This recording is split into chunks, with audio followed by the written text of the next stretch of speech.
India may soon get satellite data plans priced below 840 rupees per month. Satellite communications firm including Elon Musk's Starlink are expected to introduce their services in India with a promotional unlimited data plans priced below $10, approximately 840 rupees per month, according to a report by the Economic Times. These companies aim to rapidly expand their use base, potentially reaching up to 10 million customers in mid to long term. This would help offset the steep spectrum costs through economies of scale. High spectrum fees likely not a major barrier for Starlink.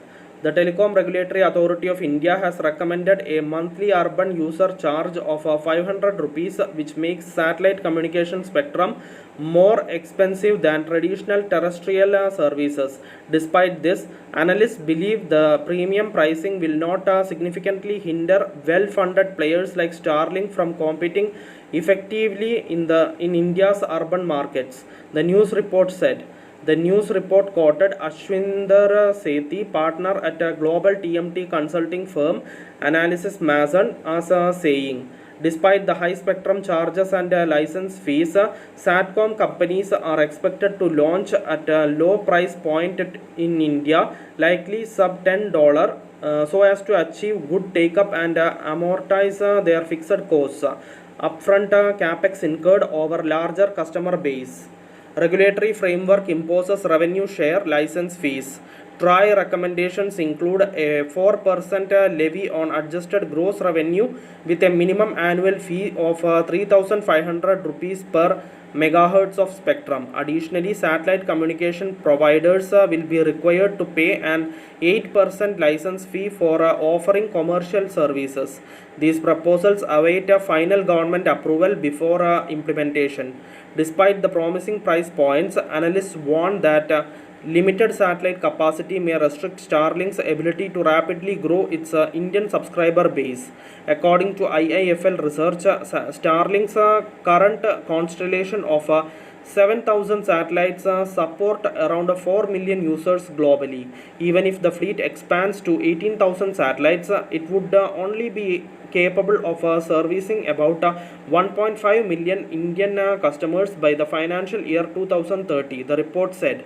Capacity constraints could prove to be a challenge in terms of subscriber ramp up and blunt the effectiveness of low pricing as a tool for subscriber acquisition, noted IAFL research.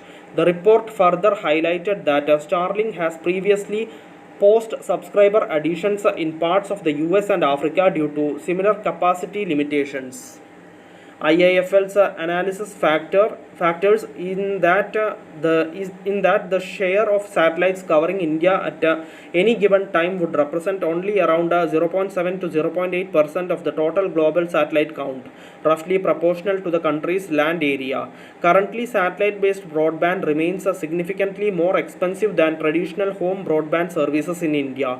JM Financial points out that SATCOM broadband costs are between 7 to 18 times higher than standard home internet plans.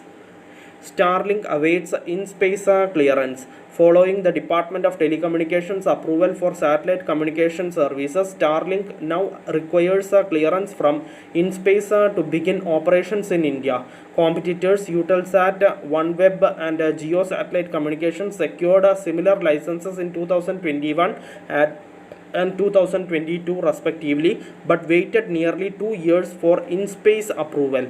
In-space established in June 2020 under the Department of Space, serves as a single window agency to regulate and facilitate private sector participation in space activities. It oversees licensing, infrastructure sharing and the promotion of space-based services for non-governmental entities. Thank you for listening. Thank you for watching. Thank you everyone. Bye.